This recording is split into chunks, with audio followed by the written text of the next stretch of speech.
Hi hello welcome to B B talks. അപ്പോൾ B B talks നമ്മൾ ചെറിയൊരു ഗ്യാപ്പിന് ശേഷം വീണ്ടും റീസ്റ്റാർട്ട് ചെയ്യുന്നത്. എങ്കിലും നമ്മുടെ കണ്ടന്റുകൾക്കൊന്നും ഒരു ക്ഷാമവും ഇല്ല, എല്ലാം വളരെ സ്മൂത്തായിട്ട് പോയിക്കൊണ്ടിരിക്കുന്നു. ബി ബി ടോക്സിൻ്റെ തിങ്കളാഴ്ചത്തെ റിവ്യൂ ആണ് നമ്മൾ ഇന്ന് കാണാൻ വേണ്ടി പോകുന്നത്. അപ്പം എനിക്ക് ആദ്യം തന്നെ ഒരു എതിരഭിപ്രായം അല്ലെങ്കിൽ പ്രേക്ഷകർ ഒരു അഭിപ്രായം എന്ന് പറഞ്ഞു കഴിഞ്ഞാൽ, എന്തുകൊണ്ടാണ് രേണുസുതിക്ക് മാത്രം ഇത്ര വലിയ പ്രത്യേകത ബി ബിയുടെ സൈഡിൽ നിന്നും അല്ലെങ്കിൽ ബിഗ് ബോസിൻ്റെ സൈഡിൽ നിന്നും ഉണ്ടായത് എന്നുള്ളതുണ്ട്. അതിനുള്ള കാരണമാണ് നമ്മളിന്ന് നോക്കാൻ വേണ്ടി പോകുന്നത്. ബിഗ് ബോസ് സീസൺ 7 നമ്മൾ കൊടുത്തിട്ടുണ്ടായിരുന്ന ടാസ്കുകളിലൊന്നായിരുന്നു ഓമനപ്പേര് വിളിക്കുക അല്ലെങ്കിൽ ഇരട്ടപ്പേര് വിളിക്കുക എന്നുള്ള ടാസ്ക്. ആ ടാസ്കിൽ പലരും പല പേരുകളും വിളിച്ചിട്ടുണ്ട്. അതിൽ മോശമുണ്ട്, നല്ലതുമുണ്ട്.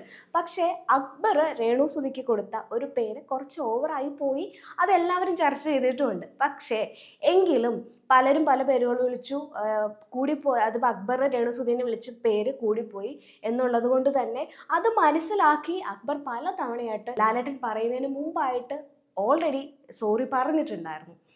ക്യാമറയ്ക്ക് മുൻപിൽ വന്ന് സംസാരിച്ചിട്ടുണ്ടായിരുന്നു. അതിനുശേഷം രേണുസുതിയുടെ പേഴ്സണലി പോയി സംസാരിച്ചു. ലാലേട്ടൻ്റെ എപ്പിസോഡിൽ വ്യക്തമായിട്ട് വീണ്ടും സോറി പറഞ്ഞിട്ടുണ്ട്. പക്ഷേ അക്ബറിന് പണിഷ്മെന്റ് എന്ന രീതിയിൽ ഈ ആയിഷ രേണുസുതിനെ ഇംപ്രസ് ചെയ്യിപ്പിച്ച് അല്ലെങ്കിൽ അവരെ സന്തോഷിപ്പിക്കുന്ന രീതിയിൽ ഈ തെറ്റ് ക്ഷമിച്ചു എന്ന് പറയുന്ന രീതിയിൽ അക്ബർ രേണുസുതിയോട് പെരുമാറണം, അക്ബറിനെ നല്ലത് പറയണം രേണുസുതി എന്നുള്ളൊരു ടാസ്കും കൂടെ കൊടുത്തിട്ടുണ്ട്. പക്ഷെ അതിൻ്റെ ആവശ്യമുണ്ടോ എന്നുള്ളത് കാര്യം നമ്മൾ ഒന്നുകൂടെ ചർച്ച ചെയ്യപ്പെടേണ്ടിയിരിക്കുന്നു, അല്ലെങ്കിൽ ഒന്നുകൂടെ ചിന്തിക്കണം. ബാക്കിയുള്ളവരുടെ ഇതിലും വലിയ പേരുകൾ വിളിച്ചിട്ടുണ്ട്. അപ്പം സോറി പറഞ്ഞു എങ്കിലും വീണ്ടും പറയണം. അപ്പോൾ രേണുസുതി ഇന്നലെ കാണിച്ച ഒരു കാര്യം എന്ന് പറഞ്ഞിട്ടുണ്ടെങ്കിൽ അക്ബർ സോറി പറഞ്ഞു, എന്നിട്ട് പുറകെ നടന്ന് സോറി പറയുന്നു, രേണുസുതിനെ സന്തോഷിപ്പിക്കാൻ വേണ്ടിയിട്ട് അയാൾ പാട്ടുപാടുന്നു, കാര്യങ്ങളൊക്കെ ചെയ്യുന്നു. അത് കഴിഞ്ഞിട്ട് ബിഗ് ബോസിൻ്റെ അനൗൺസ്മെൻറ്റ് വരുന്നുണ്ട്. രേണുസുതിക്ക് അക്ബർ ചെയ്ത പ്രവൃത്തിയിൽ സാറ്റിസ്ഫൈഡ് ആണോ, മാപ്പ് കൊടുക്കാൻ പറ്റുമോ, ക്ഷമിച്ചോ, ഓക്കെ ആണോ? രേണുസുതി അല്ലേ ആള് മാക്സിമം കണ്ടന്റ് ഉണ്ടാക്കും. അതുകൊണ്ട് തന്നെ രേണുസുതി പറഞ്ഞു, ഞാനിതിൽ സാറ്റിസ്ഫൈഡ് അല്ല, എനിക്കൊരു ക്ഷമിക്കണമെങ്കിൽ ഒരു 2 ദിവസം കൂടെ കൂടുതൽ വേണം. എന്തിനാണ് ഈ സാധനമൊന്നും നമുക്ക് മനസ്സിലാകുന്നില്ല. ഒരാൾ മനസ്സുകൊണ്ട് സോറി പറഞ്ഞാൽ അത് അംഗീകരിക്കുക എന്നുള്ളത് ആണ് ഏറ്റവും വലിയ കാര്യം. അപ്പം കണ്ടന്റ് എന്നുള്ളതാണ് മുഖ്യമെന്ന് നമുക്ക് രേണുസുതിയുടെ പുറത്തുള്ള എല്ലാ പെർഫോമൻസും കാണുമ്പോൾ അറിഞ്ഞിട്ടുള്ളത് കൊണ്ടാണ്. അതുകൊണ്ട് തന്നെയാണ് രേണുസുതി ഇപ്പം ബിഗ് ബോസിലുള്ളത് തന്നെ. അപ്പോൾ രേണുസുതിക്ക് 3 ദിവസം കൂടെ സമയം വേണം ഒരാളോട് ക്ഷമിക്കാൻ. ഒരാഴ്ച പോരാ, രണ്ടാമത്തെ ആഴ്ചയും താണ്ടി ഇനിയും വേണം സമയം എന്നുള്ളതാണ്. അത് വ്യക്തമായിട്ടുള്ള രേണുവിൻ്റെ ഒരു ഗെയിമാണെന്നുള്ള കാര്യം ആർക്കും സംശയമില്ലാതെ പറയാൻ പറ്റും. മാത്രമല്ല ലാലേട്ടൻ്റെ എപ്പിസോഡ് രേണുസുതിയുടെ പുറത്തുള്ള PR വർക്കിനെ പൊളിച്ചടുക്കിയതാണ്. അതിൻ്റെ ഒരു നാണക്കേട് പുള്ളിക്കാരിക്കും ഉണ്ട്. പക്ഷേ അതിനിടയിൽ അഭിലാഷും അതേപോലെ തന്നെ രുദ്രൻ കൂടി സംസാരിക്കുന്നുണ്ട്. കുറച്ച് ദിവസമായിട്ട് രേണുസുതിക്ക് ഇച്ചിരി ജാട കൂടിയിട്ടുണ്ട്, ഇച്ചിരി അഹങ്കാരം കൂടിയിട്ടുണ്ട്. എന്തുകൊണ്ടാണെന്ന് അറിയില്ല. ഈ പറഞ്ഞ കാര്യങ്ങളെല്ലാം പൊളിച്ചടുക്കിയിട്ടും PR വർക്കിൻ്റെ കാര്യങ്ങളൊക്കെ പൊളിച്ചടുക്കിയിട്ടും പിന്നെയും പുള്ളിക്കാരെ ആള് കളിക്കാൻ വരികയാണ് എന്ന് അഭിലാഷ് പറയുന്നുണ്ട്. എൻ്റെ അടുക്ക് എങ്ങനെ ആയിരിക്കണം, ഞാൻ എന്തായാലും സോറി പറയില്ല എന്നുള്ളത് എൻ്റെ തീരുമാനമായിരിക്കും. അതിൻ്റെ കൂട്ടത്തിൽ ഇങ്ങനെ പുറകെ നടന്ന് സോറി പറയാനൊന്നും എന്നെ കിട്ടില്ല. ഒരു കാര്യം പറഞ്ഞു, അവിടെ തീർന്നു, ഞാൻ എൻ്റെ നിലപാടിൽ ഉറച്ചു നിൽക്കും എന്നുള്ളതാണ്. എനിക്ക് തോന്നുന്നു അതൊക്കെ തന്നെയാണ് പുറമേയുള്ള പ്രേക്ഷകരുടെ അഭിപ്രായവും എന്ന് തോന്നുന്നു. സോറി, ഒരു തെറ്റ് ചെയ്തു, സോറി പറഞ്ഞു, ഒന്നിൽ കൂടുതൽ തവണ സോറി പറഞ്ഞു. ഇനി പുറകെ നടന്ന് ഇംപ്രസ് ചെയ്യിപ്പിച്ചിട്ട് അതിൻ്റെ ഒരു ക്ഷമ വേണം എന്ന് പറയുന്നത് കുറച്ച് കഠിനമായിട്ടുള്ള കാര്യമാണെന്ന് തോന്നുന്നു. പിന്നീട് നമ്മളവിടെ കാണുന്നത് അടുത്തൊരു ടാസ്ക് കൊടുക്കുന്നുണ്ട്, പുറഞ്ഞുകൊള്ളി പുറത്ത് എന്നുള്ളൊരു ടാസ്ക് ഉണ്ട്. ഈ ആഴ്ച മറ്റ് വീക്കുകളെ കഴിഞ്ഞും പ്രത്യേകമായിട്ട് തോന്നിയത് മിഡ് വീക്ക് എഡിഷൻ ഈ ആഴ്ചയാണ്. സാധാരണ ബിഗ് ബോസ് ഒരു 50 എപ്പിസോഡൊക്കെ കഴിയുമ്പോഴാണ് മിഡ് വീക്ക് എന്നൊരു എവിഷൻ എന്നൊരു പ്രോസസ്സിലേക്ക് വരുന്നത്. പക്ഷേ ഈ ആഴ്ച എന്തുകൊണ്ടെന്നറിയില്ല, സെക്കൻഡ് വീക്കിൽ തന്നെ മിഡ് വീക്ക് എവിഷൻ കൊണ്ടുവന്നിട്ടുണ്ട്. മാത്രമല്ല ഇന്നലത്തെ ഈ എവിഷൻ പ്രോസസ്സിൽ അല്ലെങ്കിൽ ടാസ്ക് പണിപ്പുര ടാസ്കുമായി ബന്ധപ്പെട്ടിട്ട് കുറേ ചർച്ചകൾ നടക്കുമ്പോൾ അഭിലാഷിൻ്റെ ഒരു പ്രവൃത്തി കൊണ്ട്, അനീഷിൻ്റെ ഓരോ പ്രവൃത്തി കൊണ്ട് അവിടെ സ്റ്റോപ്പ് ചെയ്യേണ്ടി വന്നിട്ടുണ്ട്. അപ്പം നമ്മൾ കണ്ട ഇന്നലത്തെ പ്രൊമോയിൽ ബിഗ് ബോസ് സീസൺ 7 താൽക്കാലികമായിട്ട് നിർത്തിവെച്ചു എന്നുള്ള സാധനമാണ് പുറത്തേക്ക് വന്നിട്ടുണ്ട്.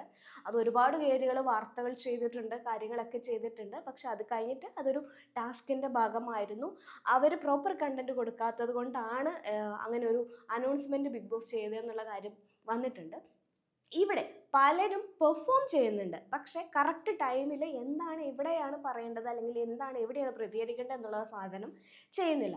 എന്തിനോ വേണ്ടി ആരൊക്കെയോ എന്തൊക്കെയോ ചെയ്യുന്നു. പിന്നെ ഞാൻ ശ്രദ്ധിച്ച ഒരു പ്രത്യേക കാര്യം, നമ്മുടെ ആലപ്പുഴക്കാരി ബാബി ഡോൾ. ഓക്കെ, അദ്ദേഹത്തിന് എന്താണ് ബിഗ് ബോസ് വീട്ടിൽ ഇത്ര പ്രിവിലേജ് എന്ന് മനസ്സിലാവുന്നില്ല. നമ്മൾ കാണുമ്പോൾ എല്ലാം ബിഗ് ബോസ് വീട്ടിൽ ഒട്ടും പെർഫെക്റ്റ് അല്ലാത്ത ഒരു വ്യക്തി എന്ന നിലയിലാണ് ആളെ നമ്മൾ കാണുന്നത്. മലയാളം സംസാരിക്കാൻ അറിയില്ല, വായിക്കാൻ അറിയില്ല, അങ്ങനെയുള്ള പല പോരായ്മകളും ആൾക്കുണ്ട്. ഇപ്പോൾ ദേ വേറൊരു പ്രത്യേകത കൂടെ ഉണ്ട്, ആൾക്ക് മേക്കപ്പ് ഐറ്റംസ് യൂസ് ചെയ്യാം, ഹൈഡ് ചെയ്ത് വെക്കാം. ബാക്കിയുള്ള ആൾക്കാരുടെ എല്ലാ എക്യുപ്മെൻസും അവിടെ സ്റ്റോർ റൂമിൽ വെച്ചിരിക്കുകയാണ്. പക്ഷെ ആൾക്ക് ലിപ്സ്റ്റിക് ഇടാം, ബ്ലഷ് ഇടാം, പിന്നെ കൺസീലറൊക്കെ ഇടാം. ബിഗ് ബോസ് അനൗൺസ് ചെയ്യുന്നേ ഇല്ല. ഇത് ഒരു തവണയല്ല പലതവണ ആവർത്തിച്ചു. അതിനെപ്പറ്റി സംസാരം വന്നു. ആ സംസാരത്തിൽ ബിന്നി പറഞ്ഞു അവർ മേക്കപ്പ് ഇടുന്നത് ഞാൻ കണ്ടിരുന്നു എന്ന് പറയുന്നു. പക്ഷെ അവർ സമ്മതിച്ചു കൊടുക്കാൻ തയ്യാറല്ല. പിന്നെ കോസ്റ്റ്യൂമിൻ്റെ കാര്യത്തിലും അവർ വീണ്ടും നിയമം ലംഘിച്ചു. പലതവണ നിയമം ലംഘിച്ചിട്ടുള്ള ഒരു വ്യക്തിയാണ് ആ കുട്ടി. പക്ഷെ അതിനെതിരെ ബിഗ് ബോസ് എന്തുകൊണ്ട് പ്രതികരിക്കുന്നില്ല എന്ന് മനസ്സിലാകുന്നില്ല. പിന്നെ ഷാനവാസ് നിലവിൽ നമ്മുടെ രുദ്രൻ പുതിയ ക്യാപ്റ്റനായിട്ട് ചുമതല ഏറ്റിട്ടുണ്ട്. പല ടീമുകളും ഡിവൈഡ് ചെയ്തിട്ടുണ്ട്. അതിൽ കിച്ചൺ ടീമിലാണ് ഏറ്റവും കൂടുതൽ രസകരമായിട്ടുള്ള കാര്യം, അനീഷാണ് കിച്ചൺ ടീമിൻ്റെ ക്യാപ്റ്റൻ. അപ്പം പുള്ളിനെ എവിടെ ക്യാപ്റ്റനാക്കി ഇട്ടാലും, അല്ലെങ്കിൽ എവിടെ പുള്ളിന് മത്സരാർത്ഥിയാണെങ്കിൽ പോലും പുള്ളി എവിടെ റോള് കളിക്കുന്നു അവിടെയൊക്കെ റോള് കളിക്കുന്ന ഒരു വ്യക്തിയാണ്. അപ്പോൾ ക്യാപ്റ്റൻ പദവിയും കൂടെ കൊടുത്തു കഴിഞ്ഞപ്പോൾ അദ്ദേഹം പറയുന്നു, ഞങ്ങൾക്ക് പ്രോപ്പറായിട്ട് കുക്ക് ചെയ്യാൻ അറിയില്ല, ഞങ്ങൾക്ക് മറ്റുള്ളവരുടെ ഹെൽപ്പ് വേണം, അപ്പം നിങ്ങളുടെ ഹെൽപ്പോട് കൂടിയിട്ടായിരിക്കും ഞങ്ങൾ കുക്ക് ചെയ്യുന്നത്, ഞങ്ങൾക്ക് പറയുന്ന രീതിയിൽ ഞങ്ങൾ എന്തെങ്കിലും ഉണ്ടാക്കി തരാതെ നിങ്ങൾ കഴിക്കണം എന്നുള്ള രീതിയിലാണ് പുള്ളി സംസാരിക്കുന്നത്. അപ്പം എങ്ങനെയാണെന്ന് പറഞ്ഞാലും അനീഷിൻ്റെ ഒരു സിംഗിൾ പ്ലേ അല്ലെങ്കിൽ ഒറ്റയാൾ പോരാട്ടം അവിടെ നടക്കുന്നുണ്ട്. അത് ഒരു പരിധി വരെ വിജയിക്കുന്നുണ്ട്. എനിക്ക് തോന്നുന്നു 6 വർഷമായിട്ട് ബിഗ് ബോസ് കാണുന്ന വ്യക്തിയാണ്. ഗവൺമെൻറ് സർവീസിൽ നിന്ന് 2 വർഷം ലീവ് എടുത്ത് കണ്ട വ്യക്തിയാണ്. അതിനുവേണ്ടി പ്രിപ്പയർ ചെയ്ത വ്യക്തിയാണ്. അപ്പോൾ 2 വർഷത്തെ പ്രിപ്പറേഷനൊന്നും വെറുതെ ആവില്ല. അതിനുള്ള പരിപാടിയൊക്കെ പുള്ളി അവിടെ പെർഫോം ചെയ്യുന്നുമുണ്ട്. പിന്നെ ഇങ്ങോട്ട് വരുമ്പോൾ ഷാനവാസും അപ്പാനി ശരത്തും അക്ബറും വലിയ സുഹൃത്തുക്കളാണ്. അവരുടെ ഒരു കോംബോ നമുക്ക് അവിടെ കാണാൻ പറ്റും. പക്ഷേ ഞാൻ ശ്രദ്ധിച്ച ഒരു കാര്യം, 2ാമത്തെ ആഴ്ച ആയപ്പോൾ തന്നെ ഷാനവാസ് അപ്പാനി ശരത്തിനെ എലിമിനേഷനിലേക്ക് നോമിനേറ്റ് ചെയ്തു. ഇത്ര സുഹൃത്തുക്കളായിട്ട് പോലും ഒരു ട്രസ്റ്റ് എന്ന് പറഞ്ഞ സാധനം അവരുടെ ഉള്ളിൽ ഇല്ല എന്നുള്ള കാര്യം വളരെ വ്യക്തമാണ്. അപ്പാനി ശരത്തിനെ ട്രസ്റ്റ് ചെയ്യാൻ പറ്റുന്നില്ല. എൻ്റെ കൂടെ നിന്നിട്ട് പുറത്തു പോയിട്ട് എൻ്റെ കുറ്റം പറയുന്നു എന്നുള്ളൊരു ധാരണ വന്നിട്ടുണ്ട് ഷാനവാസിന്. അതുകൊണ്ട് തന്നെ നോമിനേറ്റ് ചെയ്തു. അപ്പോൾ അവിടെ ഒരു ഫ്രണ്ട്സ് ആണെങ്കിലും അവരുടേതായിട്ടുള്ളൊരു പ്ലേ ഉണ്ടാക്കിയെടുക്കുന്നുണ്ട് എന്നുള്ള കാര്യം നമുക്ക് ഇവിടെ മനസ്സിലാക്കാൻ പറ്റുന്നുണ്ട്. ഇനിയിപ്പോൾ ഇന്നത്തെ ദിവസം നമുക്ക് വരാൻ പോകുന്ന ടാസ്കുകളാണ്. ബിഗ് എവിഷനിൽ നിന്നും രക്ഷപ്പെടാനായിട്ടുള്ള ഒരു ടാസ്ക് ഇന്ന് കൊടുക്കുന്നുണ്ട്. ഇപ്പോൾ ആ ടാസ്കിൻ്റെ പ്രൊമോ വന്ന സമയത്തും ഇത്തരം ടാസ്കുകളൊക്കെ കഴിഞ്ഞ സീസണിലൊക്കെ ഏകദേശം ഒരു മാസം അല്ലെങ്കിൽ 1.5 മാസം അല്ലെങ്കിൽ 50ാമത്തെ എപ്പിസോഡിന് ശേഷം മാത്രമാണ് കണ്ടിട്ടുണ്ടായിരുന്നത്. പക്ഷേ ഈ തവണ പ്രോപ്പർ കണ്ടൻറ്റ് കിട്ടുന്നില്ല എന്ന് ബിഗ് ബോസ് തന്നെ അനൗൺസ് ചെയ്ത സ്ഥിതിക്ക് ഏറ്റവും കഠിനമായിട്ടുള്ള കാര്യങ്ങൾ തന്നെ ഈ ആഴ്ച തന്നെ കൊടുക്കുകയാണ്. മാത്രമല്ല ബിഗ് ബോസിൻ്റെ ഏറ്റവും ക്ലാസിക് ടാസ്ക് ആയിരുന്നില്ല വാക്പോരും ഇന്നലെ അവിടെ നടന്നിട്ടുണ്ടായിരുന്നു. അതുകൊണ്ട് തന്നെ ഇനിയുള്ളത് 7ൻ്റെ പണി തന്നെയാണ്. 7 എന്നല്ല 8ൻ്റെ പണി തന്നെയാണ്. നമുക്കറിയാം ആരൊക്കെ അവിടെ നിൽക്കും, ആരൊക്കെ പോകുമെന്ന്. ഈ ആഴ്ച മിഡ് വീക്ക് എഡിഷനിലൂടെ ഒരാൾ പുറത്തേക്ക് പോകുമോ അല്ലെങ്കിൽ നോമിനേഷൻ എലിമിനേഷനിലൂടെ ഒരാൾ പോകുമോ എന്നുള്ളതല്ല, അതിനേക്കഞ്ഞ് ഉപരി 2 പേര് ബിഗ് ബോസ് വീട്ടിൽ വെളിയിലേക്ക് ഈ ആഴ്ച പോകുമോ എന്നുള്ളതാണ് നമുക്കറിയേണ്ടത്. ഒപ്പം തന്നെ അഭിലാഷിൽ ഞാൻ കണ്ടുവന്ന ഒരു പ്രത്യേകത, അഭിലാഷ് ഭയങ്കരമായിട്ട് അലറി വിളിക്കുന്ന ഒരു പ്രവണത കാണിക്കുന്നുണ്ട്. ചൂടാവണം ഇല്ലെന്നല്ല, ഒരാളുടെ അടുത്ത് ഭയങ്കരമായിട്ട് ചൂടായി അയാളുടെ ഫേസ് ടു ഫേസ് നിൽക്കുന്നു. നമ്മൾ വിചാരിക്കും ഇയാൾ ഇപ്പോൾ ഇടിച്ച് തകർക്കും എന്നുള്ള രീതിയിലാണ്. അതും അയാളുടെ കാര്യം തന്നെ ആവണം എന്നില്ല, മറ്റ് പല വ്യക്തികളുടെയും കാര്യത്തിൽ ഓവറായിട്ട് ഇടപെട്ട് പോയി ഇടി ഉണ്ടാക്കാൻ ശ്രമിക്കുന്നതായിട്ട് തോന്നുന്നുണ്ട്. അത് എനിക്ക് തോന്നുന്നു പഴയ എപ്പിസോഡുകൾ കണ്ടതിൻ്റെ ഭാഗമായിട്ടുള്ളതാണ് എന്നുള്ളതാണ്. ഒപ്പം തന്നെ നമ്മൾ ഇന്നലെ കണ്ട ഒരു വലിയ പോസ്റ്റ് എന്ന് പറഞ്ഞാൽ അപ്പാനി ശരത്തിൻ്റെ കുടുംബത്തിന് മേൽ അമിതമായിട്ടുള്ള സൈബർ അറ്റാക്കും അതേപോലെ തന്നെ വ്യാജ പ്രചരണങ്ങളും വരുന്നു എന്നുള്ളതാണ്. ഈ ശരത്തിനെ നമുക്ക് പുറമേ ഉള്ള അപ്പാനി ശരത്തിനെ നമുക്ക് വ്യക്തമായിട്ട് അറിയാം, അദ്ദേഹം ഇതിനു മുമ്പ് ഇത്തരത്തിലൊരു സൈബർ അറ്റാക്കിലേക്ക് പോയിട്ടില്ല. മാത്രമല്ല വ്യാജ പ്രചാരങ്ങളും നടക്കുന്നു എന്നുള്ളതാണ്.